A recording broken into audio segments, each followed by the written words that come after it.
We're going to change things up a little bit in this video and delve back into the Exercise of the Week archives.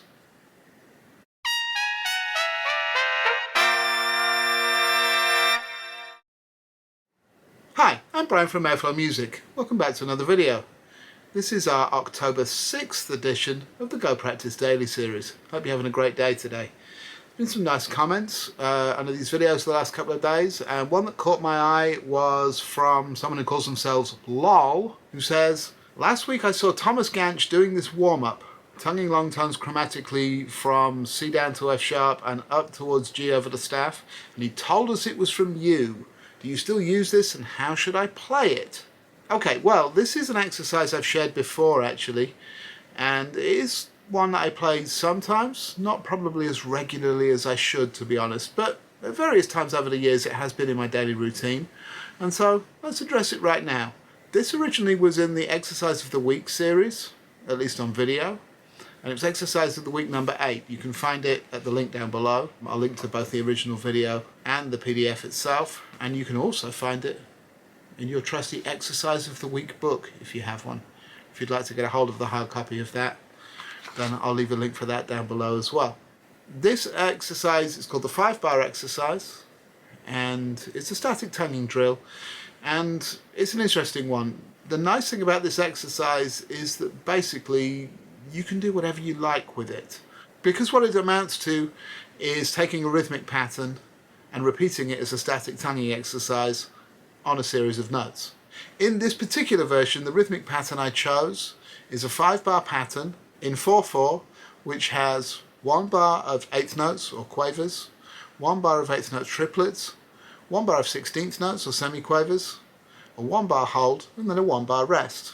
Then the sequence of notes I chose for that comes in 3 parts, and we'll address each of these parts separately.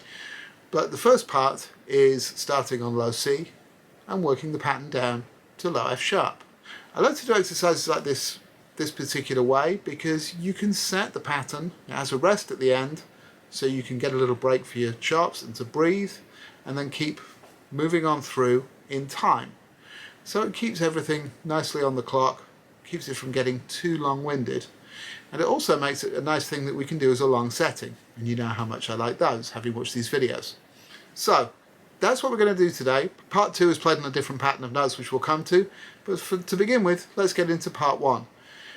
On the original PDF, I suggested that the tempo should be somewhere between 80 beats a minute and 120 beats a minute. Let's keep it simple for today and do this at 80 beats a minute. And for the purposes of this version, I'm treating all of these tongue notes as very tenuto, very connected. So not staccato at all. I'm going to keep this nice and connected so it gets somewhat closer to being a long tone, just with the tongue moving in and out of the airstream. Let's play part 1 of this. The notes will be on screen, and we're going to go at 80 beats a minute.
that was part one of the exercise, and as you can see we're off to a pretty simple start. Nothing too complicated there. Once we get to grips with what the rhythms are and what we're playing, it's easy enough to do.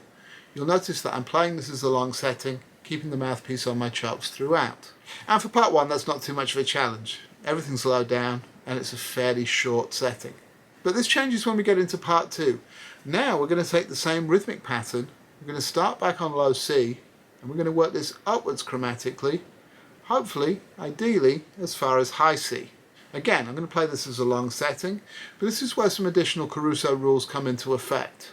I'm going to continue on up, chromatically, as far as I can before I really either start to manipulate with my chops, or the sound really starts to change, or it overall just gets difficult for me. And then I'm going to take a short break the setting, reset, and start again from where I left off. Usually when I do this, if I've been playing this regularly, I can get all the way up to high C in one setting. It's not a problem. But since I haven't played this with any regularity for a little while, we'll see how I get on. I suspect I'll get up to somewhere towards the top of the staff and then have to break up there, and we'll see if I even make it to high C at the end. Let's find out together. So we're going to keep going at the same tempo. The rhythmic pattern is the same. And again, we're just going to breathe on that bar's rest through our noses, maintain the setting. Mouthpiece is going to remain in place on our lips. And let's see how we get on.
As you can see, made it to G, tried G sharp, didn't really work. So I'm going to take a short break and then let's get back to this starting from the G.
As you can see, part 2 is a little bit more arduous. I made it up to, I think, the G vaguely successfully at the top of the staff before I really needed to break the setting. Tried the G sharp, it wasn't happening, so that's where I took my break.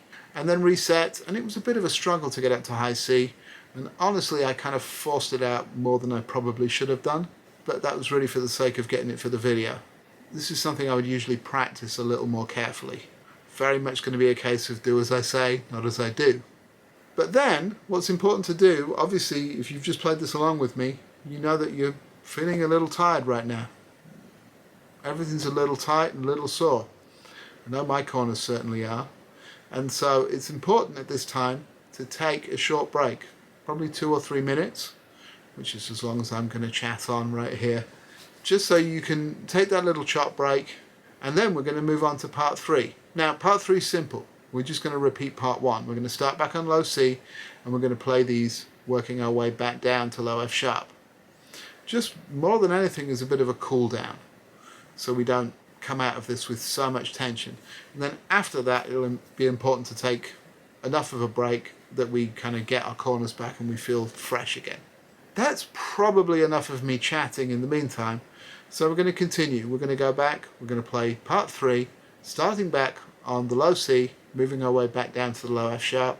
Once again, same pattern, 80 beats a minute.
Okay, so that's part 3, and I must say that my chops feel much better for having that little cool down there and playing that thing back in the low register than they did at part 2 when I was feeling a little bit worked out. So that's a positive thing. Anyway, that's the exercise I have for you today, and even though this one had been in the exercise of the week stuff for a long time, I'd never done a complete video on it before, so I think that was good to do. Hope you found it helpful, and this is one we'll probably revisit at some different tempos over the course of the next little while. And of course, as I said before, the interesting thing with this one in particular is that we can make infinite permutations of it just by changing the rhythmic pattern, the length of the thing, what we're dealing with it overall. So it's a pretty good one. Anyway, that is what I have for you in this video. Hope you've enjoyed it. As always, love to hear what you think about these exercises in the comments down below. If you have enjoyed this video, please do hit that like button and subscribe to the channel if you haven't already. I'll be back with another one tomorrow, and until then, I think you know what to do. Go practice.